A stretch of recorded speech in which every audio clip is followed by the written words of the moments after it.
Darn it, I can never seem to get anywhere in this authentic World War II video game that is about the Pacific War of Japan versus the US. I've tried so many times and I keep getting raped by the Japanese.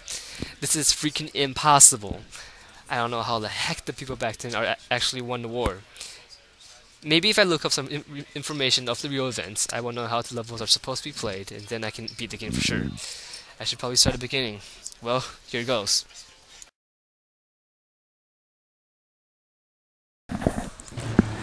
After the United States declared an oil embargo on the imperialist Japan, the Asian powerhouse lost the vital fuel for her conquest.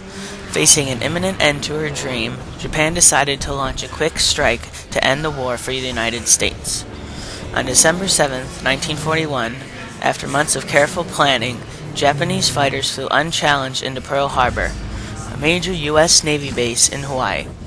For an hour and a half, Japanese fighters destroyed the U.S. Pacific Fleet unopposed. The Japanese won a major victory at Pearl Harbor. However, the war was not lost for the United States. The United States declared war on Japan the next day, and the Pacific War began. Japan took full advantage of her victory at Pearl Harbor. With the United States temporarily out of the way, Japan quickly took control of the entire Southeast Asia, including French Indochina, Malaya, Thailand, Dutch East Indies, Guam, Wake Island, and much of China. Japanese momentum seemed unstoppable at the time. No country could put up a good fight against the Asian power. This ended on May 1942 when the United States successfully halted Japan's advance on Australia at the Battle of Coral Sea. This is the first naval battle in history where no surface ships came into direct combat. The battle was all fought with planes. In this 5-day battle, Japan lost 2 aircraft carriers, 2 destroyers, numerous other vessels, about 100 planes, and approximately 3,500 men, while the U.S. lost 65 planes and a total of 540 personnel.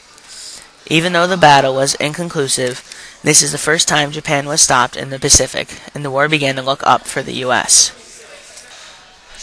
Despite the defeat at Coral Sea, Japan continued her thrust at the United States. In attempts to capture Hawaii, the Japanese fleet began to move discreetly across the ocean toward Midway Island. Fortunately for the U.S., the Japanese code was broken, and the U.S. Navy could anticipate every move by the Japanese. Admiral Chester Minst, the commander of the naval forces of America in the Pacific, was able to outposition and outmaneuver the Japanese fleet with ease. Despite the surprise, the Japanese fighters put up a good fight, destroying American aircraft carrier Yorktown. However, Japanese could not retaliate effectively against the United States' strategic advantage. Japanese lost 4 aircraft carriers, 2 cruisers, and 3 destroyers, including many high-trained maintenance crew that made Japanese Navy so effective. One Japanese officer commented that America had, quote, avenged Pearl Harbor. This mighty Japanese imperial fleet was stopped, and the U.S. gained the upper hand in this turning point battle. After Japanese defeat at Midway Island, the United States began to take the offensive in the Pacific.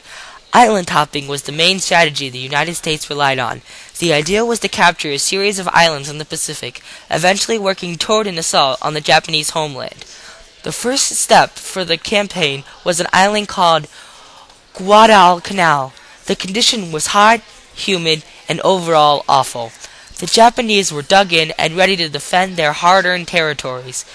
Every island was a merciless and unforgiving battle, and the Japanese refused to surrender, often resorting to their banzai suicide attacks. Despite stiff resistance, the Marine Corps was successful in meeting their goal. Saipan, Guam, and Tinian all fell to the United States. With each island, the U.S. was getting closer and closer to Japan. Continuing to gain momentum, the Allies quickly gained ground in the Pacific. In desperation to repel Allies' advance, the Japanese Imperial Fleet mobilized every ship at hand to defeat the United States near Leyte Island. This is also the first time the Japanese shocked the world by carrying out organized kamikaze, divine wind, or plane suicide attacks. After an intense 4-day battle, the mighty Japanese Imperial Fleet had failed her objective. In the largest naval battle in World War II, and perhaps the entire history of the world, the Allies emerged victorious with most of the Japanese fleet destroyed. From there on, the Japanese Navy only played a minor role in Japanese defense. With the Japanese Navy out of the picture, the Allies quickly advanced toward Iwo Jima and Okinawa, the last two island battles in the Pacific. Iwo Jima, considered holy to the Japanese, was a bloody and hard-earned victory. 21,000 Japanese soldiers dug in on the 21-kilometer-square island, ready to defend their sacred homeland. After 35 days of bloody battle, only 200 Japanese soldiers were left standing. It is also here that a symbolic photo of Marines raising the U.S. flag on top of Mount Tsurubachi was taken. After Iwo Jima, Okinawa was the last stepping stone at the Japan mainland.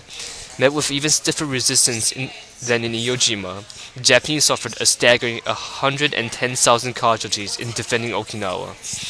Even though U.S. took Okinawa, the Allies also suffered heavy losses. One thing was clear: the Japanese would fight to their death defending their homeland. With Japan mainland open to attack, the Allies hesitated.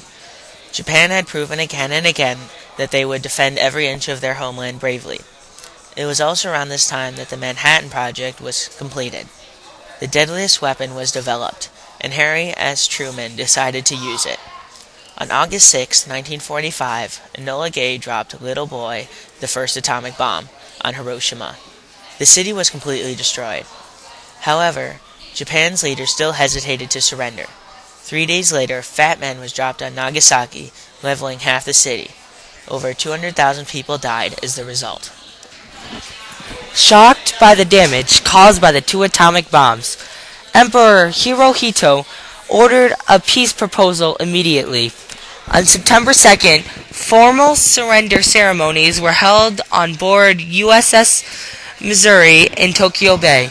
The Pacific War was over. It was also the end of World War II, and the Allies emerged victorious. Americans were thrilled with this victory, thankful that the fighting was all over. Wow, those are some real informative stuff. I should try to play my game now.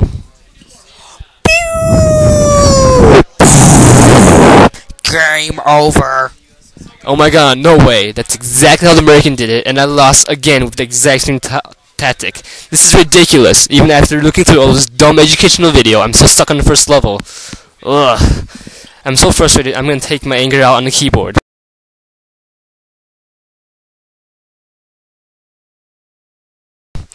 I think I should go back to playing Hello Kitty Island Adventure.